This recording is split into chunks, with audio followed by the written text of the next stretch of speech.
ताकत से इंडिया पर कब्जा करना शुरू कर दे तो क्या होगा। सबसे पहले चाइना अपनी सभी फोर्सेस को इकट्ठा करेगा। चाइना के पास लगभग 20 लाख की आर्मी इकट्ठा हो जाएगी, जिसके बाद चाइना अपने रिजर्व सोल्जर्स और दूसरी स्पेशल एजेंसी के सोल्जर्स सबको इकट्ठा कर लेगा और अब उसके पास लगभग 40 लाख की रेगुलर आर्मी इकट्ठी हो जाएगी। लेकिन अब बॉर्डर्स कमजोर हो जाएंगे, जिसके लिए चाइना 10 लाख की एलीट स्पेशल फोर्सेस को अलहदा कर देगा और इन्हें लेटेस्ट टैंक्स के साथ इंडियन बॉर्डर्स पर भेज देगा ताकि इंडिया की ताकत को आजमाया जा सके, जिसके बाद इन सोल्जर्स को एक आम हमला करने का ऑर्डर दिया जाएगा। अब इंडिया की तरफ एक बड़ा खतरा पहुंच चुका होगा जो इंडिया को पूरी तरह से कब्जाने की ताकत रखता है। लेकिन इंडिया के सीक्रेट एजेंट पहले से ये खबर भेज चुके होंगे और इंडिया पहले ही अलर्ट हो जाता है। इंडिया सभी बॉर्डर से आर्मी को इकट्ठा करता है, 12 लाख की एक रेगुलर आर्मी इकट्ठा करता है, लेकिन ये फोर्सेस चाइना के लिए काफी कम होंगे। इंडिया बाकी स्पेशल एजेंसीज को भी मैसेज भेजता है, जिसके बाद सभी एजेंसी से भी जवान इकट्ठा हो जाते हैं और कुछ 30 लाख की आर्मी जमा कर लिए जाते हैं। दिल्ली में कैंप लगाया जाता है और सभी सोल्जर्स को एक साथ इकट्ठा कर लिया जाता है। लेकिन इंडिया को अभी भी काफी तैयारियां करनी होती हैं और सभी सोल्जर्स को जंग के लिए रेडी करना होगा। लेकिन इस आर्मी में सिख और राजपूत सैनिक की 5 लाख की एक सुप्रीम आर्मी को अलग किया जाएगा और उन्हें बॉर्डर्स पर भेज दिया जाएगा, जो कि देश की हिफाजत करेंगे। मगर इस सब में इंडिया थोड़ा लेट हो जाएगा और चाइनीज आर्मी पहले ही बॉर्डर पर मौजूद कुछ गार्ड्स को खत्म करके इंडिया में घुस चुकी होगी। इंडिया को इस बात का बिल्कुल भी अंदाजा नहीं था कि चाइना जंग में इतनी जल्दी करेगा। लेकिन अब उनके साथ भारत की मेन आर्मी टकराएगी। सिख और आर्मी सभी खुफिया रास्ते जानते होंगे और वो चाइना को खूब जवाब देंगे। चाइना की आर्मी पर अचानक फायरिंग शुरू हो जाएगी, जिसमें कई चाइनीज सैनिक जान से हाथ धो बैठेंगे, जबकि दूसरी तरफ इंडिया को कुछ खास नुकसान नहीं होगा। ये लड़ाई लंबी चलेगी। इंडिया किसी भी हमले का बखूबी जवाब देगा। चाइना एक बार फिर से पूरी ताकत से हमला करेगा। भारत की फोर्सेस चाइना से आधी होंगी, मगर वो एक कदम भी पीछे नहीं हटेंगी और कुछ ही दिनों में चाइनीज आर्मी को बॉर्डर्स तक वापस धकेल देंगी। ये एक बिल्कुल आम अटैक होगा, जिसमें चाइना बुरी तरह से हार जाएगा और उसको दुश्मन की ताकत का खूब अंदाजा भी हो जाएगा। जिसके बाद बॉर्डर्स पे कई दिन छोटे हमले होते रहेंगे, मगर भारतीय जवान हर बार ईंट का जवाब पत्थर से देंगे। चाइना के कई सोल्जर्स गिर जाएंगे और उसे कुछ वक्त के लिए पीछे हटना होगा, जिसके बाद चाइनीज सोल्जर्स अपनी जान बचाकर वापस भाग जाएंगे। इंडियन आर्मी ये न्यूज हेडक्वार्टर्स तक भेजेगी, जिसके बाद भारत में खुशी का माहौल होगा। लेकिन दूसरी तरफ चाइना भारत की सुप्रीम फोर्सेस की ताकत का अंदाजा अच्छे से लगा चुका होगा और अपनी अगली चाल चलने की तैयारी कर चुका होगा। इंडियन आर्मी को अपने एजेंट से कुछ भयानक खबरें मिलेंगी, जिसके बाद इंडिया अपने बॉर्डर्स पर 5 लाख का एक और आर्मी यूनिट भेजने का सोचेगा। कुछ ही दिनों में 5 लाख टॉप कमांडर्स को रेडी किया जाएगा और स्पेशल टैंक्स और मिसाइल्स के साथ इनको बॉर्डर की तरफ भेज दिया जाएगा। चाइना के कुछ सीक्रेट आतंकवाद इन फोर्सेस पर रास्ते में कुछ सीक्रेट हमला करेंगे, जिससे कुछ नुकसान पहुंचेगा और ये सभी फोर्सेस जैसे तैसे बॉर्डर्स पर पहुंच जाएंगी, जिससे बॉर्डर पर ताकत दोगुनी हो जाएगी। इंडिया हर पल अपने डिफेंस को और मजबूत कर रहा होगा, जबकि चाइना को इंडिया की ताकत का पता चल चुका होगा। मगर दूसरी तरफ चाइना एक लंबी जंग की प्लानिंग कर चुका होगा। अगले कई दिनों तक चाइना की तरफ से कोई जवाब नहीं मिलेगा और ना ही कोई हमला किया जाएगा, जिस पर इंडिया समझेगा कि चाइना अब डर चुका है और वो 20,000 आर्मी कमांडर्स को वापस कैंप में आने का ऑर्डर देगा और सभी कमांडर्स वापस दिल्ली कैंप की तरफ चल पड़ेंगे। लेकिन अब चाइना अपनी पहली चाल चलेगा और इंडिया का मुश्किल वक्त अब शुरू हो जाएगा।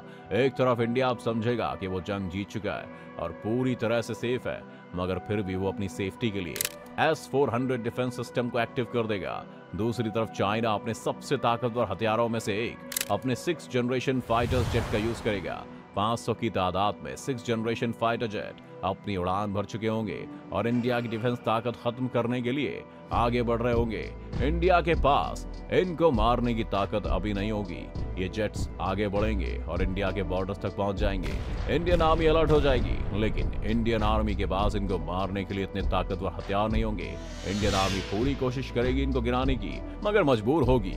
चाइना की तरफ से बॉर्डर्स पर मौजूद इंडियन आर्मी पर बड़े अटैक किए जाएंगे। ये अटैक देखने के बाद बाकी सोल्जर्स बंकर में चले जाएंगे, जबकि ये जेट्स और भी तबाही मचाने के लिए तेजी से भारत की धरती पर चले आएंगे। भारत के सीक्रेट मिसाइल इनको डिटेक्ट कर लेंगे, मगर इनको गिराने के लिए कोई टेक्नोलॉजी नहीं होगी, मगर कुछ एडवांस रेडार्स इनको पकड़ लेंगे और इनमें से कई जेट्स को गिरा दिया जाएगा।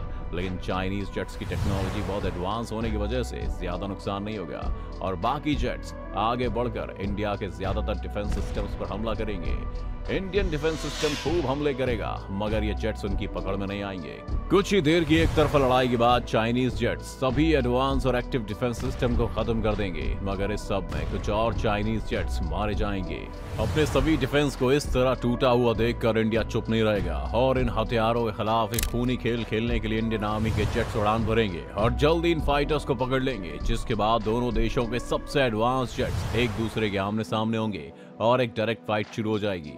भारत के पास 4.5 जेन और कुछ 4 जेन के जेट्स होंगे, जिनके पास चाइना के जेट्स का कोई मुकाबला नहीं होगा, मगर फिर भी वो पूरी बहादुरी के साथ लड़ेंगे और अपनी सलाहियत का इस्तेमाल करके कई जेट्स मार गिराएंगे। लेकिन चाइना के जेट्स एडवांस टेक्नोलॉजी की वजह से बहुत तेजी से हमला करेंगे और किसी भी तरह भारतीय मिसाइल के रडार में नहीं आएंगे। भारत के पास चाइना से लड़ने की टेक्नोलॉजी नहीं होगी, मगर फिर भी भारतीय जवान किसी सूरत पीछे नहीं हटेंगे और डट कर इन मिसाइल्स का सामना करेंगे। भारतीय जेट्स अपनी मिसाइल लॉन्च करेंगे, मगर चाइना के जेट्स एडवांस होने की वजह से बच जाएंगे और उन्हें ज्यादा नुकसान नहीं होगा। ये देखकर भारत के जेट्स सभी मिसाइल्स को एक साथ फायर करेंगे, जिससे कुछ चाइनीज जेट्स और गिर जाएंगे। लेकिन अब चाइनीज जेट्स के हमला करने का वक्त होगा।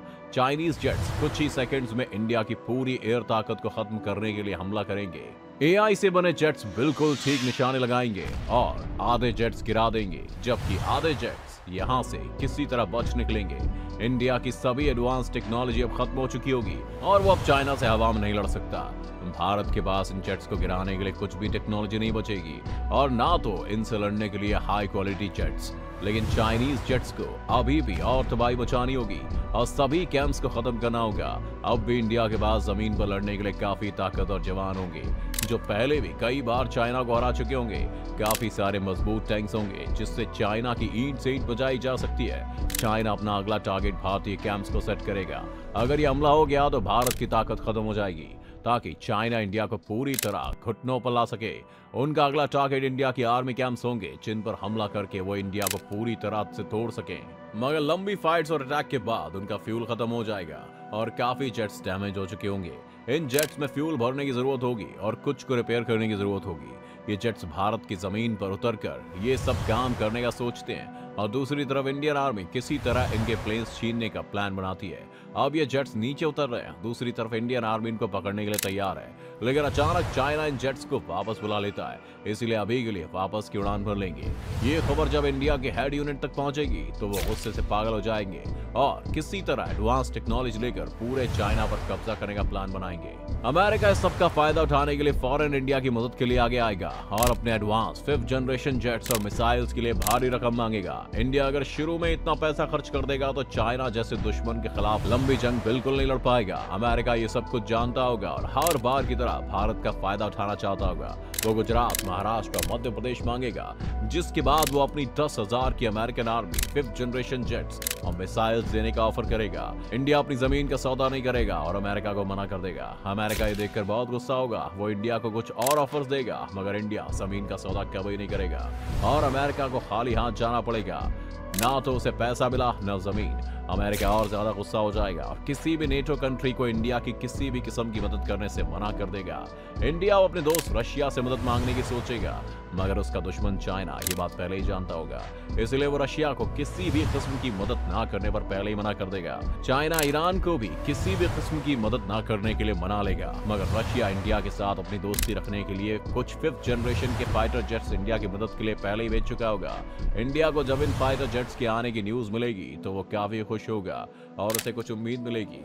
वो बाकी देशों से भी मदद मांगेगा, मगर कोई देश अमेरिका से भिड़ना नहीं चाहेगा और इंडिया को फूड सप्लाई और गन्स के अलावा कुछ खास मदद कहीं से नहीं मिलेगी। लेकिन यही इंडिया का एक और छुपा दोस्त भी सामने आ जाएगा, जो कि अमेरिका का दोस्त होने के बावजूद इंडिया को काफी सारे गन्स और खाने के लिए कुछ एड भेजेगा। लेकिन इतना सामान चाइना से निपटने के लिए काफी नहीं होगा। इतनी कम मदद से इंडिया की हालत बहुत खराब हो जाएगी और अपने पुराने दोस्तों की कोई मदद ना मिलने पर काफी परेशान हो जाएगा वो। दूसरी तरफ एक और खतरा भारत का स्वागत कर रहा होगा। चाइना को जब ये खबर मिलेगी कि इंडिया की मदद के लिए कुछ रशियन जेट्स आ रहे हैं तो वो पहले से ही सभी रेडार्स को तैयार कर देगा। ये जेट्स चाइना की धरती से गुजर रहे होंगे जब इन्हें रास्ते में ही कुछ एडवांस जेट्स आकर सरेंडर करने को कहेंगे और चाइना इन सभी जेट्स को भी कब्जा कर लेगा। अब इंडिया दूसरे देशों से किसी भी हालात में कई गुना ज्यादा कीमत पर हथियार खरीदने का डिसाइड करेगा, क्योंकि उसके पास चाइना के 6th जनरेशन के फाइटर्स को गिराने के लिए कोई वेपन नहीं होगा और उसकी जमीन खतरे में होगी, क्योंकि चाइना किसी भी वक्त अब एक कंप्लीट अटैक कर सकता है।